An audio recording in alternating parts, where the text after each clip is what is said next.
Hello. Now we'll be examining the complex and often turbulent political journey of modern Iran. Our focus will be on the shifts in government from the final years of the monarchy to the establishment of the Islamic Republic and the profound challenges that it faces today.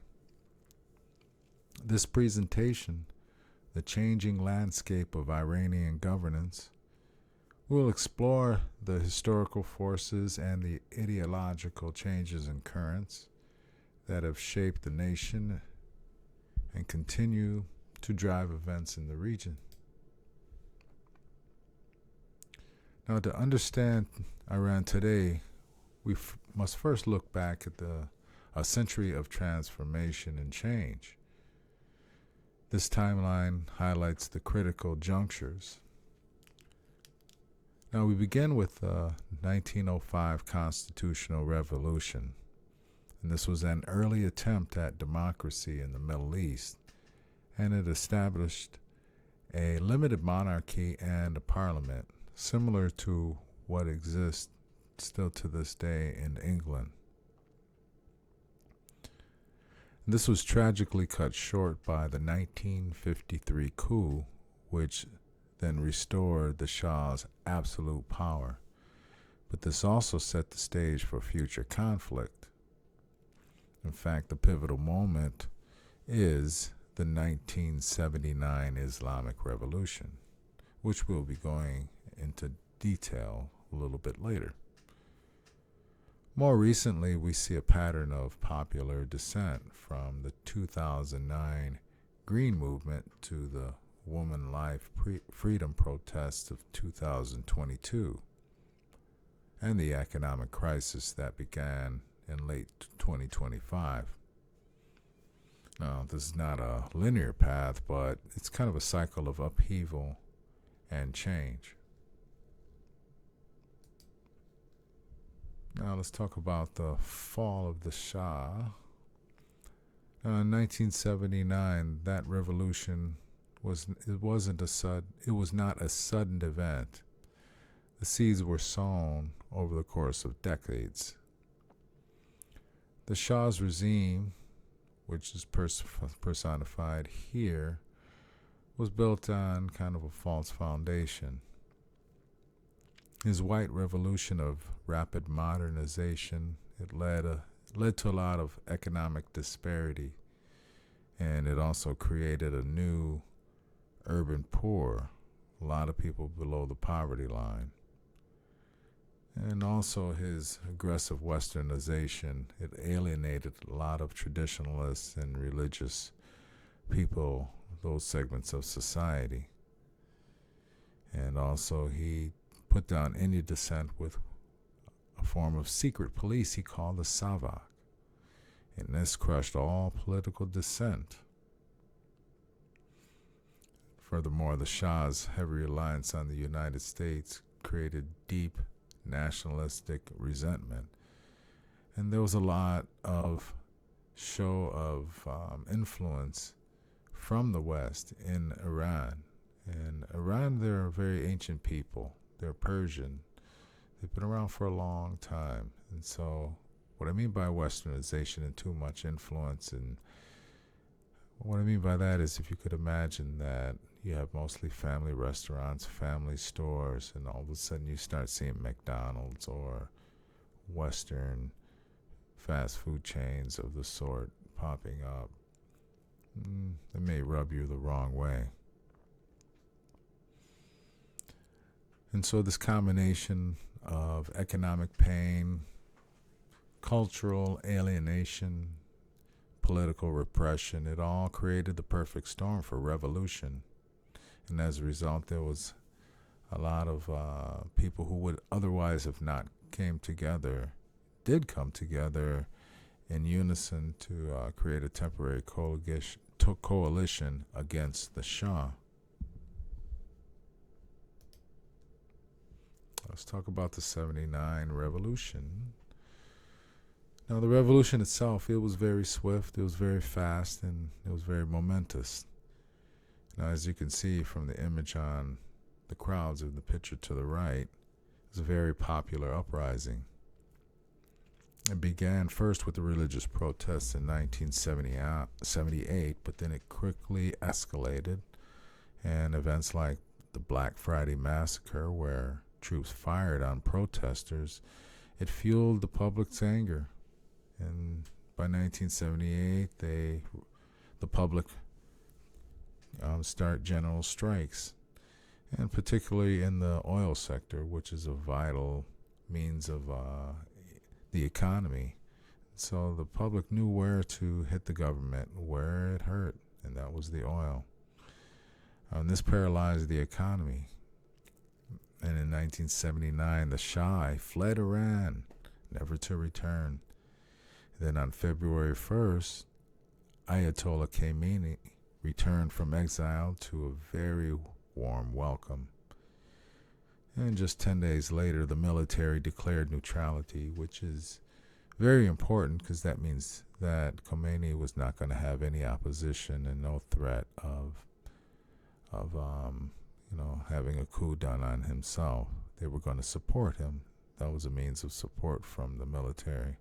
And as a result, a 2,500-year-old monarchy had collapsed. And by April, the Islamic Republic was declared.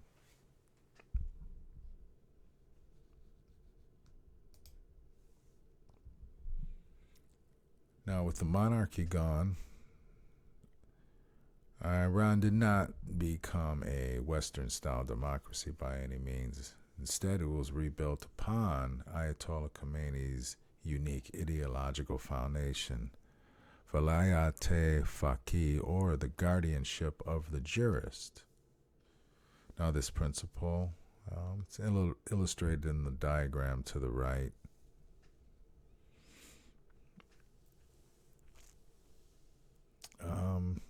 What you can see is he is the supreme power.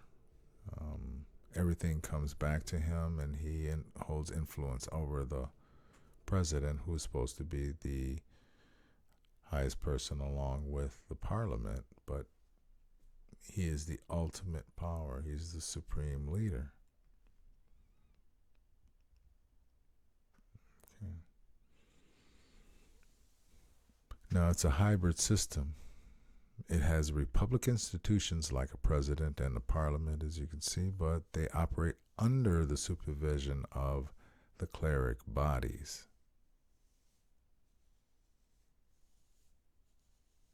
And as the quote highlights, it is neither a pure theocracy nor a pure democracy. Ultimately, divine will, as interpreted by the supreme leader, supersedes the popular will. So there is generally no popular will, it's just the supreme leader. Let's take a little bit closer look at their government structure. Now, the ideology created by Ayatollah Khomeini created this complex power structure that we see today. And this chart shows the kind of the dual nature of the state. On one side, you have the elected bodies, which are the ones on the right. On the other side, which is the more powerful side, you have the unelected institutions, and they're mainly those are the religious leaders. And above all, the supreme leader holds the ultimate authority over everything. Now, the guardian council, as you can see, a little bit to the bottom left of the supreme leader, and they're half appointed by the leader, and they vet all laws and candidates, and effectively controlling who can run for office and what becomes law. The IRGC, or the Revolutionary Guard, is an elite military force tasked with defending the system itself. And this whole system creates just constant tension between the elected and the unelected centers of power.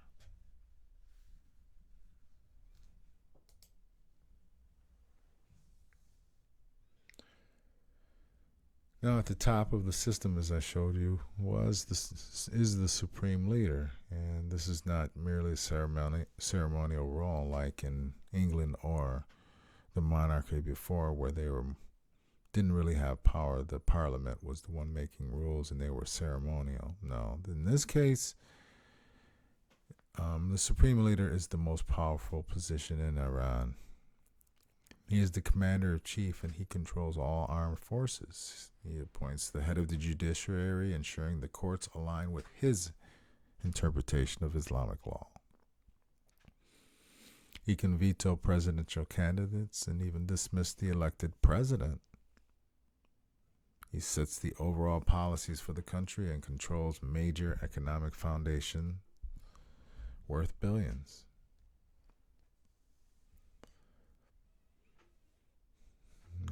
His authority ensures that unelected institutions ultimately hold the real power in Iran.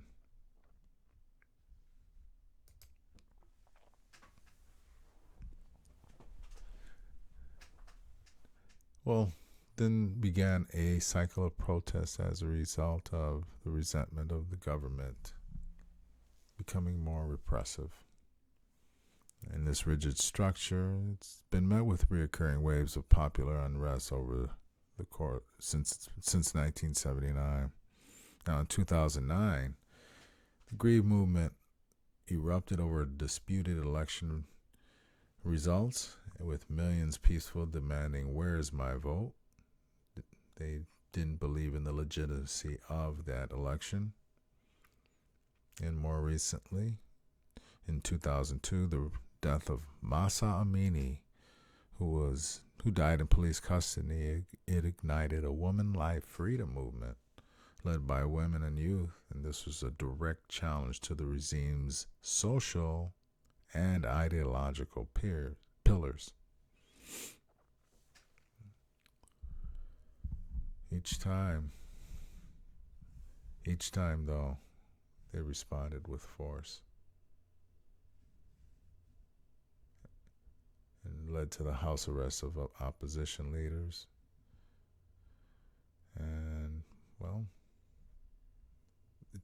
that's all the regime knew how to respond with, was repression, which is leading us to the current crisis.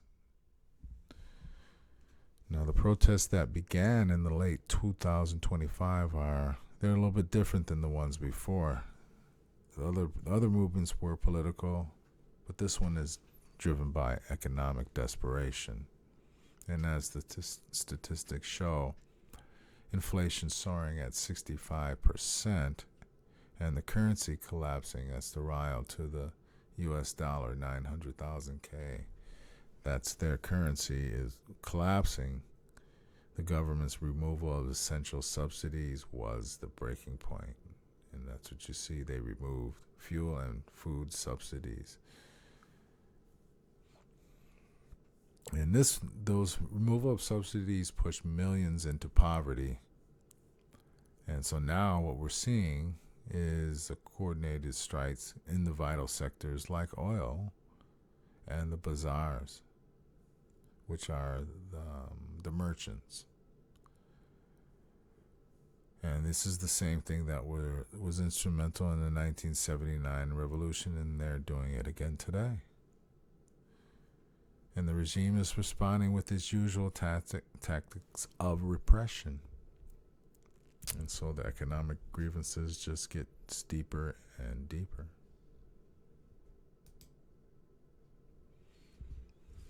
Now, Iran's domestic situation cannot be understood without considering the international context. And decades of international sanctions, particularly the maximum pressure campaign, which we were a part of, the United States was a part of. It was comprehensive U.S. and international sanctions that have cut Iran from the global banking and the oil markets, and that's pretty important, especially when oil is your main market.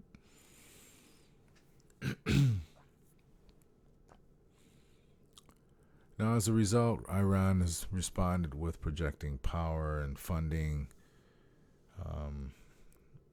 other groups across the region, other countries such as Lebanon, Yemen, and Iraq, in order to protect itself from Western powers. And so they actually feel like they're competing with Saudi Arabia and Israel. But the high cost of all of this foreign intervention and their funding of other countries is rubbing the people of Iran the wrong way, because they know that their needs are not getting met, but they're constantly funding war. That may sound familiar. But this is why we're studying this, is because we're taking a look at the nature and the uses of power in general, and we're using Iran as an example. And because it had a shift in the way it governed from a monarchy to a republic. And let's take a look at some of the tensions. First of all, in order to have government, you have to have legitimacy. And so where does your legitimacy lie? Is it in the divine, as in the Ayatollah Khomeini, which was a religious leader? Or is it with the popular, which is democracy? You know, having a representative who is elected actually conduct the government roles for you. Coercion. You have security versus ideology, where repression is paired with ideological mobilizations. And you have security forces enforce order, while institutions like the IRGC and Basij cultivate belief-driven compliance rather than only fear. So it's a combination of fear and belief. The economy, rentierism as control. Now the oil revenues fund the subsidies and powerful foundations, which creating clientelist channels that substitute for broad taxation and limit accountability. In other words, it's corrupt. You're pretty much using those oil subsidies to keep yourself in power. Well, that's what the government of Iran was doing. It was using those oil subsidies to keep themselves in power by making lives better of anyone but the people of Iran. So we'll continue to study about the nature and use of power and use Iran as an example. So we'll take a look at the key themes of Iran's political evolution. And first, we'll say that there's a constant tension between modernization and tradition. You know, some of the population wanted to stay with, their culture, which, like I said, was 2,500 years old and is 2,500 years old. But you have modernization that is also desired and was happening. Second, you have a structural conflict between its republic and theocratic elements. Okay. Between popular sovereignty, which is the president, and those based in divine authority, which is the supreme leader and the guardian council. Third, the revolutionary goal of independence, which has led to international isolation. It was neither east nor west. That was the revolutionary goal. It secured political independence, but at the cost of economic sanctions and diplomatic isolation on the global stage. And finally, the most important was the widening gap between the aging ideological rigid state and the young, dynamic, and increasingly dissatisfied society.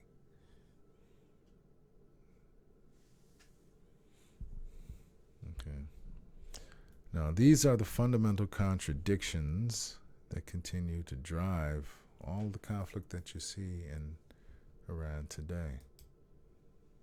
And in conclusion, Iran is at the crossroads. The Islamic Republic faces three critical challenges simultaneously. It faces a looming succession crisis for the aging supreme leader, a deep generational divide between its own youth, and an economic crisis that threatens the survival of the country. And these pressures, they create a very volatile and unpredictable situation. Then the outcome will reshape the future of Iran and will have significant consequences on the entire Middle East. So we'll keep an eye on the situation and come back to it from time to time over the next 7 weeks.